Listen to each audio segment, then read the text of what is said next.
Telugu friends Telangana public service commission TGPSC నుండి school education డిపార్ట్మెంట్లో senior lecturers in DIET అంటే మనకి district institute of education and training మరియు lecturer in DIET post కోసం latest notification release చేసిందన్నమాట. ఈ notification ద్వారా మొత్తం 86 వేకెన్సీస్ని ఫిల్ చేయబోతున్నారు. ఓకే, ఈ వీడియోలో నోటిఫికేషన్లో ఉన్న ప్రతి ఒక్క పాయింట్ని సింపుల్గా తెలుగులో కంప్లీట్గా ఎక్స్ప్లెయిన్ చేస్తాను.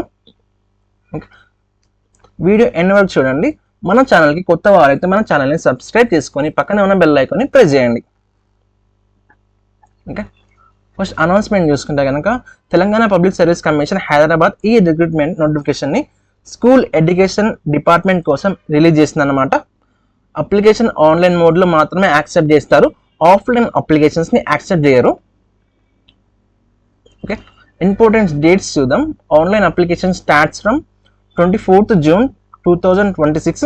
అలాగే లాస్ట్ డేట్ వచ్చేసి మనకి 29th July 2026 5 PM వరకు మనం అప్లై చేయడానికి ఛాన్స్ ఉందన్నమాట. ఓకే, అండ్ హాల్ టికెట్స్ వచ్చేసి మనకి 7 days ముందు రిలీజ్ చేస్తారనమాట. And tentative schedule of examination November 2026 నవంబర్లో మనకి ఎగ్జామ్ ఉండబోతుంది అనమాట.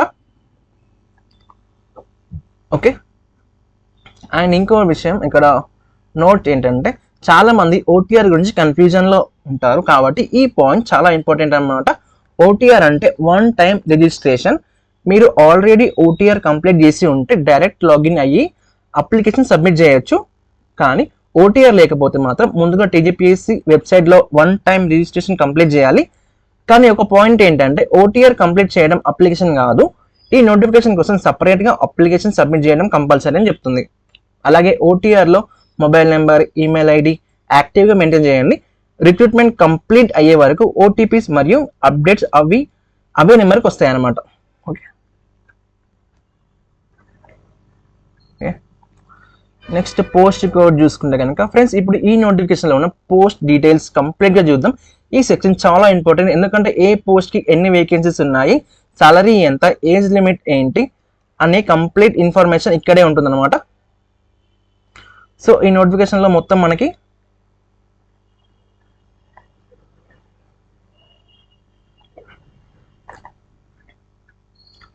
మనకి మొత్తం 19 పోస్ట్ కోడ్స్ ఉన్నాయి. వీటిలో సీనియర్ లెక్చరర్ మరియు చూసుకోవచ్చు. ఓకే, వీటిలో మనకి సీనియర్ లెక్చరర్ మరియు లెక్చరర్ పోస్ట్ని డిఫరెంట్ సబ్జెక్ట్లో రిక్రూట్ చేస్తున్నారు. మొత్తం 86 వేకెన్సీ రిలీజ్ చేశారనమాట. సో ఇక్కడ చూసుకోవచ్చు మనం post code 1 senior lecturer. Okay, cadre వచ్చేసి మల్టీజోన్ 1లో 17, మల్టీజోన్ 2లో 6, టోటల్ వచ్చేసి మనకి 23 వేకెన్సీస్ ఉన్నాయన్నమాట. ఏజ్ లిమిట్ చూసుకుంటే కనుక 18 to 44 years మధ్యలో ఉండాలి. పే స్కేల్ వచ్చేసి మనకి 58,850 to 1,37,550. ఓకే, ఈ పోస్ట్లో సెలెక్టెడ్ క్యాండిడేట్స్ డిఐఈటి కాలేజెస్లో teacher training, academic planning, curriculum development, education research మరియు ఫ్యాకల్టీ ట్రైనింగ్ లాంటి రెస్పాన్సిబిలిటీస్ హ్యాండిల్ చేస్తారనమాట. ఓకే,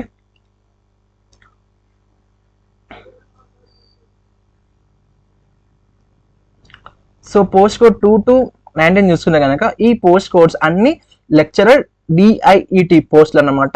అవైలబుల్ సబ్జెక్ట్ చూసుకుంటే మనకి in service, training and DRU, education Urdu medium, English, Telugu, Urdu, mathematics Urdu medium, అలాగే సైన్స్ ఇన్ ఉర్దూ మీడియం, అలాగే social studies in Urdu medium, and philosophy, psychology, planning and statistics, అలాగే arts education చూసుకుంటే education technology, physical education. Okay, మనకి lecturer పోస్ట్కి pay scale వచ్చేసి మనకి 54,220 to 1,33,630 వరకు ఉంటుందన్నమాట. ఏజ్ లిమిట్ చూసుకుంటే కనుక 18 to 44 అన్నమాట. క్యాండిడేట్స్ తమ పోస్ట్ గ్రాడ్యుయేషన్ సబ్జెక్ట్స్కి సంబంధించిన లెక్చరర్ పోస్ట్కి మాత్రమే అప్లై చేయాలి. సబ్జెక్ట్ వైజ్ ఎలిజిబిలిటీ నోటిఫికేషన్ ప్రకారం వెరిఫై చేసుకోవడం కంపల్సరీ అనమాట. ఓకే, సో ఇంపార్టెంట్ పాయింట్ ఏంటంటే మనకి ఇక్కడ ఫ్రెండ్స్ ఆ నోటిఫికేషన్లో మల్టీజోన్ 1 మరియు మల్టీజోన్ 2 క్యాడర్ మెన్షన్ చేశారు, కాబట్టి రిక్రూట్మెంట్ తెలంగాణ మల్టీజోన్ సిస్టమ్ ప్రకారం జరుగుతుంది. అప్లై చేసే ముందు మీ సబ్జెక్ట్కి సంబంధించిన వేకెన్సీ, క్యాడర్ మరియు రిజర్వేషన్ డీటెయిల్స్ ఒకసారి కంప్లీట్గా చెక్ చేసుకోండి. ఓకే, సో చూసుకోవచ్చు మన క్యాడర్కి సంబంధించిన కూడా ఉంది, మల్టీజన్ 1, మల్టీజన్ 2. సో నెక్స్ట్ ఎలిజిబిలిటీ చూసుకుంటే కనుక ఫ్రెండ్స్, ఇప్పుడు ఎలిజిబిలిటీ క్రైటీరియా గురించి కంప్లీట్గా తెలుసుకుందాం. ఈ సెక్షన్ చాలా ఇంపార్టెంట్, ఎందుకంటే క్వాలిఫికేషన్ ఉన్నా కూడా ఎలిజిబిలిటీ కండిషన్ సాటిస్ఫై కాకపోతే అప్లికేషన్ రిజెక్ట్ అయ్యే ఛాన్స్ ఉంటుందన్నమాట. ఓకే, సో ముందుగా ఈ నోటిఫికేషన్ ఇండియన్ సిటిజన్స్ మాత్రమే అప్లై చేయగలరు. క్యాండిడేట్స్ యొక్క క్యారెక్టర్ అండ్ కండక్ట్ గవర్నమెంట్ సర్వీస్కి సూటబుల్గా ఉండాలి. అంటే సీరియస్ క్రిమినల్ కేసెస్ లేదా గవర్నమెంట్ సర్వీస్కి అనర్హం అయ్యే ఇష్యూస్ ఉండకూడదని చెప్తుంది. ఓకే, సో అప్లై చేసే క్యాండిడేట్స్ నోటిఫికేషన్లో మెన్షన్ చేసిన ఎడ్యుకేషన్ క్వాలిఫికేషన్ కంపల్సరీగా కంప్లీట్ చేసి ఉండాలి. నోటిఫికేషన్ రిలీజ్ అయిన డేట్ నాటికి రిక్వైర్డ్ క్వాలిఫికేషన్ కంప్లీట్ అయి ఉండాలి. అలాగే రిజల్ట్ పెండింగ్ ఉన్న క్యాండిడేట్స్ లేదా ఎగ్జామ్స్ కంప్లీట్ చేసిన రిజల్ట్ ఇంకా రిలీజ్ కాకపోయినా క్యాండిడేట్స్ ఈ రిక్రూట్మెంట్కి ఎలిజిబుల్ కారు. ఓకే, నెక్స్ట్ అప్లికేషన్ సబ్మిట్ చేసే ముందు నోటిఫికేషన్లో ఉన్న ఎలిజిబిలిటీ కండిషన్ అన్నీ ఒకసారి వెరిఫై చేసుకోండి. ఎందుకంటే సర్టిఫికేట్ వెరిఫికేషన్ టైంలో డీటెయిల్స్ మిస్ మ్యాచ్ అయితే క్యాండిడేచర్ క్యాన్సిల్ అయ్యే అవకాశం ఉంటుంది. అండ్ ఇంకో పాయింట్ ఏంటంటే అప్లికేషన్లో ఇచ్చిన ఇన్ఫర్మేషన్ కరెక్ట్గా ఉండాలి. ఫేక్ ఇన్ఫర్మేషన్, రాంగ్ సర్టిఫికేట్స్ లేదా ఇన్కరెక్ట్ డీటెయిల్స్ సబ్మిట్ చేస్తే కమిషన్ స్ట్రిక్ట్ యాక్షన్ తీసుకుంటుంది అనమాట. సింపుల్గా చెప్పాలంటే Indian citizen, required qualification, good character and conduct మరియు నోటిఫికేషన్ రూల్స్ ఫాలో చేసే క్యాండిడేట్స్ మాత్రమే ఈ రిక్రూట్మెంట్కి ఎలిజిబుల్ అనమాట. Okay, so next education qualification విషయానికి వస్తే కనుక మనం సీనియర్ లెక్చరర్ పోస్ట్కి అప్లై చేయాలంటే క్యాండిడేట్స్ యూజీసీ రికగ్నైజ్డ్ యూనివర్సిటీ నుండి రిలవెంట్ సబ్జెక్ట్లో పోస్ట్ గ్రాడ్యుయేషన్ డిగ్రీ కంప్లీట్ చేసి ఉండాలి. ఓకే, పోస్ట్ గ్రాడ్యుయేషన్లో మినిమం 55% మార్క్స్ కంపల్సరీ అని చెప్తున్నారు. దానితో పాటు ఎన్సిటిఈ రికగ్నైజ్డ్ ఇన్స్టిట్యూషన్ నుండి ఎంఈడి డిగ్రీ కూడా మినిమం 55% మార్క్స్తో కంప్లీట్ చేసి ఉండాలి. అలాగే ఎస్సీ, ఎస్టీ, బీసీ మరియు డిఫరెంట్ డబుల్ క్యాండిడేట్స్కి మినిమం మార్క్స్ 50% ఉంటే సరిపోతుంది అనమాట. Okay, so next lecturer post చూసుకుంటే కనుక సో లెక్చరర్ పోస్ట్కి అప్లై చేయాలి అంటే క్యాండిడేట్ అప్లై చేసే సబ్జెక్ట్కి సంబంధించిన పోస్ట్ గ్రాడ్యుయేషన్ డిగ్రీ కంప్లీట్ చేసి ఉండాలి. Example lecturer in English, MA English కావచ్చు, ఎంఏ తెలుగు. అలాగే మ్యాథమెటిక్స్కి అయితే ఎంఎస్సి మ్యాథమెటిక్స్, అలాగే సైన్స్కి ఎంఎస్సి ఫిజిక్స్ కావచ్చు, కెమిస్ట్రీ, బాటనీ, జువాలజీ. ఓకే, మీరు ఏ పోస్ట్కి అయితే అప్లై చేయాలనుకుంటున్నారో దానికి మీకు రిక్వైర్డ్ క్వాలిఫికేషన్ ఉన్న పోస్ట్కి మాత్రమే అప్లై చేయండి. ఓకే,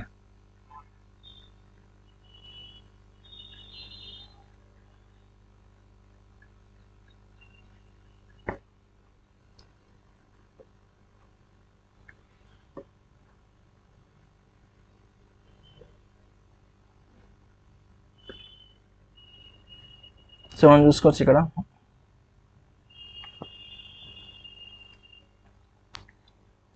ఓకే, మీరు ఏ పోస్ట్కి అర్హత ఉంటే ఆ పోస్ట్కి మాత్రమే అప్లై చేయండి. మీ క్వాలిఫికేషన్ బట్టి అప్లై చేయండి. So next distance education and equivalent qualification చూసుకుంటే కనుక మనం so recognised rules open university degree equivalent qualification గురించి సింపుల్గా తెలుగులో చూస్తే కనుక మనం ఫ్రెండ్స్ ఇప్పుడు చాలా మంది అడిగే ఇంపార్టెంట్ టాపిక్ ఏంటంటే డిస్టెన్స్ ఎడ్యుకేషన్ మరియు ఈక్వలెంట్ క్వాలిఫికేషన్ గురించి కంప్లీట్గా తెలుసుకుందాం. ఈ పాయింట్ చాలా ఇంపార్టెంట్, ఎందుకంటే చాలా మంది ఓపెన్ యూనివర్సిటీ లేదా డిస్టెన్స్ మోడ్లో పీజీ కంప్లీట్ చేసి ఉంటారు. ఓకే, డిస్టెన్స్ ఎడ్యుకేషన్ ద్వారా డిగ్రీ లేదా పోస్ట్ గ్రాడ్యుయేషన్ కంప్లీట్ చేసిన క్యాండిడేట్స్ కూడా ఈ నోటిఫికేషన్కి అప్లై చేయొచ్చు అనమాట. కానీ ఒక ఇంపార్టెంట్ పాయింట్ కండిషన్ ఉంది ఇక్కడ మనకి, మీ డిగ్రీ యూజీసీ, ఏఐసిటిఈ లేదా డిస్టెన్స్ ఎడ్యుకేషన్ బ్యూరో రికగ్నైజేషన్ పొందిన యూనివర్సిటీ నుండి కంప్లీట్ చేసి ఉండాలన్నమాట. రికగ్నైజేషన్ లేని యూనివర్సిటీ నుండి లేదా ఇన్స్టిట్యూషన్ నుండి కంప్లీట్ చేసిన డిగ్రీని టీజీపీఎస్సీ యాక్సెప్ట్ చేయదు. కాబట్టి డిస్టెన్స్ ఎడ్యుకేషన్ క్యాండిడేట్స్ అప్లై చేసే ముందు మీ యూనివర్సిటీ రికగ్నైజేషన్ కంపల్సరీగా వెరిఫై చేసుకోండి. ఓకే, నెక్స్ట్ ఈక్వలెంట్ క్వాలిఫికేషన్ చూసుకుంటే కనుక సో కొంతమంది ఎగ్జాక్ట్ నోటిఫికేషన్లో మెన్షన్ చేసిన సబ్జెక్ట్స్ కాకుండా అలైడ్ లేదా ఈక్వలెంట్ సబ్జెక్ట్లో పోస్ట్ గ్రాడ్యుయేషన్ కంప్లీట్ చేసి ఉంటారు. అలాంటి కేసెస్లో క్వాలిఫికేషన్ ఈక్వలెంట్ ఈక్వలెంటా కాదా అని ఫైనల్ డిసిజన్ టీజీపీఎస్సీ కమిషన్ది. ఓకే, కమిషన్ అవసరమైతే ఎక్స్పర్ట్ కమిటీని అపాయింట్ చేసి క్వాలిఫికేషన్ వెరిఫై చేస్తుంది. ఎక్స్పర్ట్ కమిటీ డెసిషన్ ఫైనల్గా కన్సిడర్ చేస్తారనమాట. కాబట్టి ఈక్వలెంట్ క్వాలిఫికేషన్ ఉన్న క్యాండిడేట్స్ నోటిఫికేషన్లో ఉన్న అలైడ్ సబ్జెక్ట్ లిస్ట్ని కంపల్సరీగా చెక్ చేసుకోవాలి. ఓకే,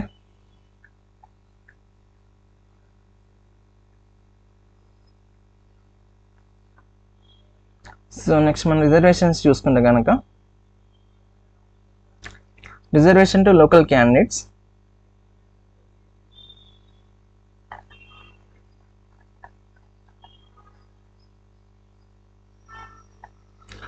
సో ఫస్ట్ రిజర్వేషన్స్ వస్తున్నాయి కదా ఫ్రెండ్స్. ఇప్పుడు ఈ రిజర్వేషన్స్ గురించి కంప్లీట్ తెలుసుకుందాం. ఈ రిక్రూట్మెంట్లో Telangana government reservation rules apply అవుతాయి అన్నమాట. నోటిఫికేషన్ ప్రకారం ఈ కేటగిరీస్కి రిజర్వేషన్ బెనిఫిట్స్ ఉంటాయి. SC, ST, BC, EWS, women reservation, PWD వాళ్ళకి, అలాగే స్పోర్ట్స్ పర్సన్కి గవర్నమెంట్ రూల్స్ ప్రకారం రిజర్వేషన్స్ పర్సంటేజెస్ అప్లై చేశారనమాట. అండ్ ఎస్సీ ఎస్టీ రిజర్వేషన్ చూసుకుంటే కానీ ఎస్సీ మరియు ST candidates government reservation benefits పొందుతారు. సర్టిఫికేట్ వెరిఫికేషన్ టైంలో valid community certificate compulsory submit చేయాలి. ఓకే, బీసీ రిజర్వేషన్ వాళ్ళకి బీసీ క్యాండిడేట్స్కి రిజర్వేషన్ అప్లై అవుతుంది అనమాట. కానీ తెలంగాణ గవర్నమెంట్ ఇష్యూ చేసిన valid BC community certificate compulsory. Okay,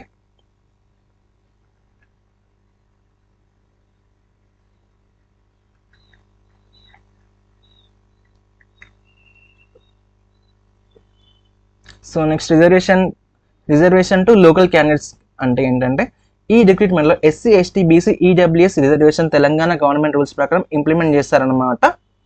reservation claim చేయాలి అంటే క్యాండిడేట్స్ దగ్గర వ్యాలిడ్ కమ్యూనిటీ సర్టిఫికేట్ కంపల్సరీ ఉండాలి. ఓకే, లోకల్ రిజర్వేషన్ అంటే ఏంటంటే రిక్రూట్మెంట్ తెలంగాణ మల్టీజోన్ సిస్టమ్ ప్రకారం కండక్ట్ చేశారనమాట. కాబట్టి లోకల్ స్టేటస్ని తెలంగాణ ప్రెసిడెన్షియల్ ఆర్డర్ మరియు గవర్నమెంట్ రూల్స్ ప్రకారం డిటర్మైన్ చేస్తారు. మీరు అప్లై చేసే మల్టీజోన్కి లోకల్ క్యాండిడేట్ అయితే రిజర్వేషన్ బెనిఫిట్స్ పొందుతారు. Okay, who is a local candidate, ఎవరు లోకల్ పర్సన్?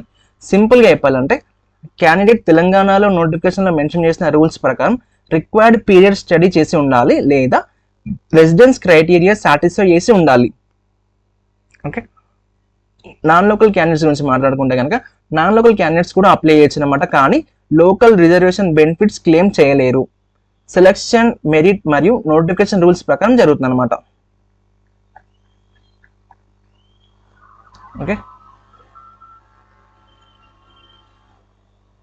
సో మనం చూసుకోవచ్చు అన్నట్టు మన 2 జోన్స్ డివైడ్ చేశారనమాట. Multi zone 1, multi zone 2. So చూసుకోవచ్చు మీరు ఏ డిస్ట్రిక్ట్కి చెందిన చూసుకోవచ్చు ఇక్కడ మనం. సో నెక్స్ట్ ఏజ్ లిమిట్ చూసుకుంటే కనుక మనకి ఈ నోటిఫికేషన్ ప్రకారం మినిమం ఏజ్ 18 years అనమాట. Maximum age 44 years. సో ఏజ్ని కమిషన్ నోటిఫికేషన్లో మెన్షన్ చేసిన కట్ ఆఫ్ డేట్ ప్రకారం క్యాలిక్యులేట్ చేస్తుంది అనమాట. సో అప్లికేషన్ సబ్మిట్ చేసే రోజు కాదు, నోటిఫికేషన్లో మెన్షన్ చేసిన డేట్ ప్రకారం మీ ఏజ్ కన్సిడర్ చేస్తారు. ఓకే, ఏజ్ రిలాక్సేషన్ చూసుకుంటే కనుక ఎస్సీ, ఎస్టీ అలాగే ఈడబ్ల్యూఎస్ క్యాండిడేట్స్కి 5 years రిలాక్సేషన్. అలాగే తెలంగాణ స్టేట్ గవర్నమెంట్ ఎంప్లాయీస్కి నోటిఫికేషన్ రూల్స్ ప్రకారం అప్లికేబుల్ ఏజ్ రిలాక్సేషన్ ఉంటుందన్నమాట.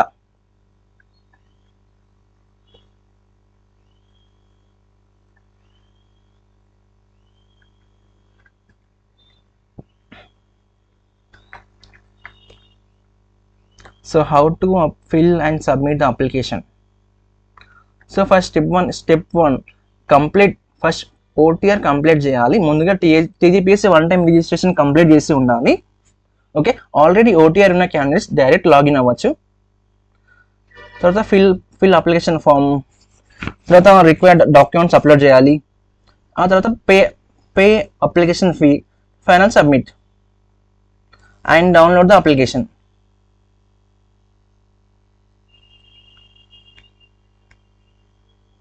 ఓకే, నెక్స్ట్ అప్లికేషన్ ఫీ చూసుకుంటే కనుక ఈ రిక్రూట్మెంట్కి అప్లికేషన్ ప్రాసెసింగ్ ఫీ మరియు ఎగ్జామినేషన్ ఫీ ఉంటాయి. కేటగిరీ బట్టి ఫీ అమౌంట్ మారుతుంది. ఓకే, జనరల్ కేటగిరీ క్యాండిడేట్స్ నోటిఫికేషన్లో మెన్షన్ చేసిన కంప్లీట్ ఫీ పే చేయాలి. SC, ST, BC, EWS, PWBD మరియు నోటిఫికేషన్లో ఫీ ఎగ్జామ్షన్ ఎగ్జామ్షన్ ఉన్న కేటగిరీస్ గవర్నమెంట్ రూల్స్ ప్రకారం ఫీ కన్సెషన్ లేదా ఎగ్జామ్షన్ పొందుతారు అనమాట. సో ఓసీ అండ్ బీసీ వాళ్ళకి the online application processing fee is 1000 rupees.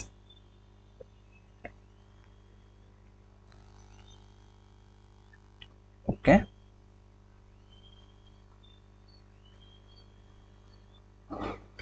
అలాగే ఎగ్జామినేషన్ ఫీ వచ్చేసి each applicant has to pay 120 rupees. Okay, the examination fee subject to the following. Okay, so మనకి mode of payment వచ్చేసి మనకి online ద్వారా pay చేయాలన్నమాట.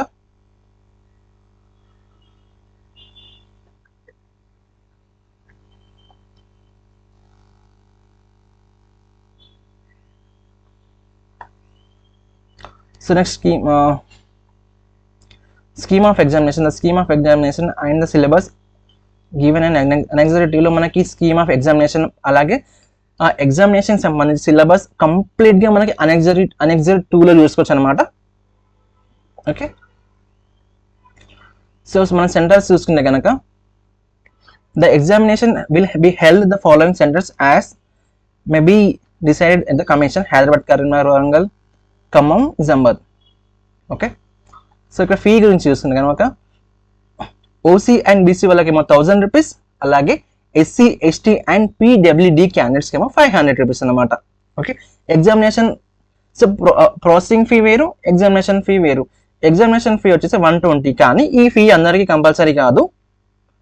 Okay, examination fee నుండి exam అయ్యే candidates ఎవరంటే unemployed candidates, only government employees like PSC, corporation, other government sectors employees మాత్రమే 120 rupees pay చేయాలన్నమాట examination fee.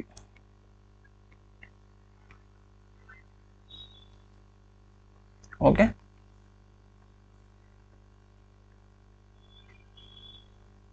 So next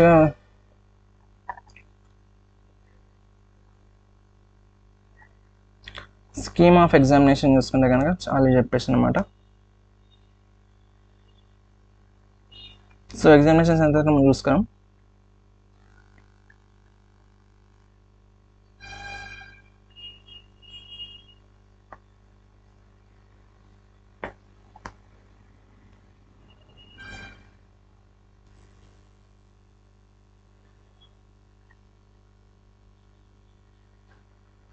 so important points ఏంటంటే ఎగ్జామినేషన్ సెంటర్ని అప్లికేషన్ సబ్మిట్ చేసే టైంలో జాగ్రత్త సెలెక్ట్ చేసుకోండి. అప్లికేషన్ సబ్మిట్ అయిన తర్వాత centre change request generally accept చేయాలన్నమాట. హాల్ టికెట్లో మెన్షన్ అయిన సెంటర్కి కరెక్ట్ టైంకి రిపోర్ట్ చేయాలి. అలాగే సెంటర్లో గవర్నమెంట్ ఐడి ప్రూఫ్ మరియు హాల్ టికెట్ కంపల్సరీ తీసుకురావాలి. ఓకే,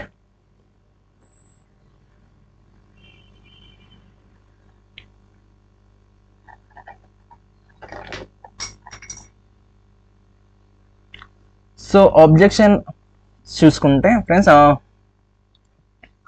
ఆబ్జెక్షన్స్ ప్రొసీజర్ గురించి కంప్లీట్గా తెలుసుకుని చాలా మంది ఎగ్జామ్ అయ్యాక ఆన్సర్కి రిలీజ్ అయినప్పుడు డౌట్స్ ఉంటాయి, కాబట్టి ఈ ప్రాసెస్ని క్లియర్గా అర్థం చేసుకోవడం చాలా ఇంపార్టెంట్. రిటర్న్ ఎగ్జామినేషన్ కంప్లీట్ అయిన తర్వాత టీజీపీఎస్సీ ముందు ప్రొవిజనల్ ఆన్సర్ కీని అఫీషియల్ వెబ్సైట్లో రిలీజ్ చేస్తుంది అనమాట. క్యాండిడేట్స్ ఆన్సర్ కీలో ఏదైనా క్వశ్చన్ లేదా ఆన్సర్ రాంగ్ అనిపిస్తే నోటిఫికేషన్లో మెన్షన్ చేసిన టైం లిమిట్ లోపు ఆన్లైన్ మోడ్లో ఆబ్జెక్షన్ సబ్మిట్ చేయొచ్చు అనమాట. Okay,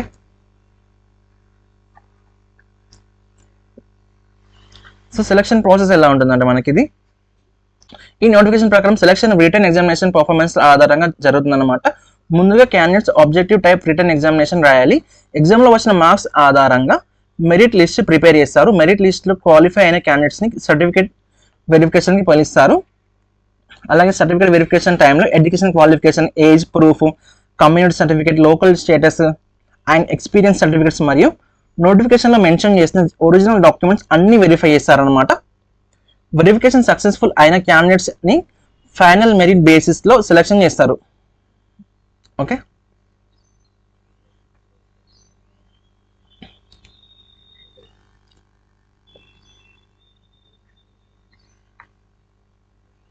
so important legal provisions governing the recruitment process.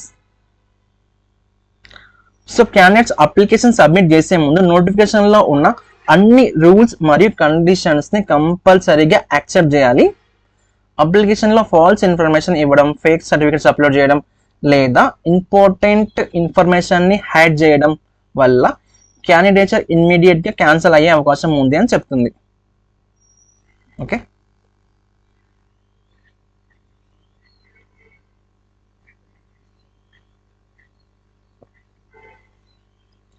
So memorandum of marks అంటే ఏంటంటే బ్రిటన్ ఎగ్జామినేషన్ రిజల్ట్ రిలీజ్ అయిన తర్వాత టీజీపీఎస్సీ వెబ్సైట్లో మెమోరాండం ఆఫ్ మార్క్స్ని డౌన్లోడ్ చేసుకునే ఫెసిలిటీ ప్రొవైడ్ చేస్తుంది అనమాట. క్యాండిడేట్స్ ప్రిస్క్రైబ్డ్ ఫీ పే చేసి నోటిఫికేషన్లో మెన్షన్ చేసిన ప్రొసీజర్ ఫాలో అయ్యి మార్క్స్ మెమోరాండంని డౌన్లోడ్ చేసుకోవచ్చు. ఓకే,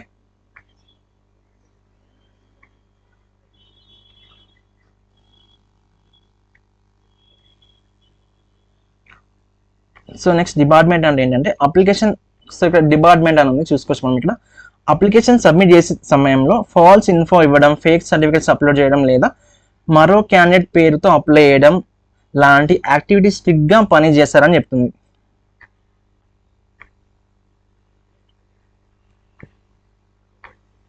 సో ఇది ఫైనల్.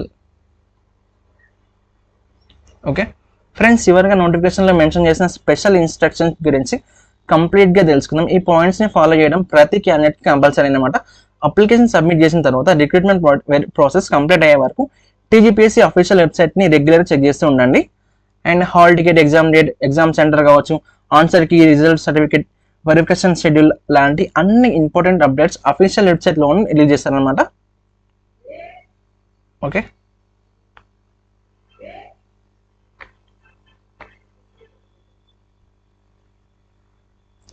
సో ఫ్రెండ్స్, ఇది Telangana public service commission release చేసిన DIET senior lecturer and lecturer recruitment notification complete details అనమాట. అఫీషియల్ నోటిఫికేషన్ పీడిఎఫ్ లింక్, నేను అప్లికేషన్ లింక్ అనేది నేను కామెంట్ బాక్స్లో పిన్ చేస్తాను. వీడియో మీకు యూస్ఫుల్ అనిపిస్తుంది లైక్ చేయండి. మీ ఫ్రెండ్స్ ఎవరికైనా, మీ ఫ్రెండ్స్, క్లాస్మేట్స్, వాట్సాప్ గ్రూప్ మరియు అందరూ షేర్ చేయండి. మరియు మన career point jobs Telugu channel subscribe చేయండి. Okay, thanks for watching. Jai Hind, Jai Telangana. So ఇంకో పాయింట్ ఏంటంటే ఫ్రెండ్స్, అనెక్సరీస్ ఉన్నాయి ఇక్కడ. మనం అనెక్సరీ 1లో మనకు బ్రేకప్ వేకెన్సీస్ గురించి ఉంటాయి. సో ఏ క్యాస్ట్కి, ఏ జోన్కి ఎన్ని వేకెన్సీస్ ఉన్నాయి అందులో చూసుకోవచ్చు మనం. అలాగే అనెక్సరీ 2 వచ్చేసి స్కీమ్ అండ్ సిలబస్ గురించి చూసుకోవచ్చు మనం. అలాగే అనెక్సరీ 3లో వచ్చేసి మనకి లిస్ట్ ఆఫ్ కమ్యూనిటీస్, అలాగే స్పోర్ట్స్ రిజర్వేషన్ గురించి ఉంటుంది. అండ్ పేమెంట్ గేట్వే 5th, అలాగే instructions to applicant, and last వచ్చేసి క్రైటీరియా ఆఫ్ నార్మలైజేషన్. ఓకే, మనం చూసుకోవచ్చు లాస్ట్లో ఉంటాయి అన్నమాట ఇవన్నీ. సో మీరు అన్ని క్లియర్గా చూసుకోండి.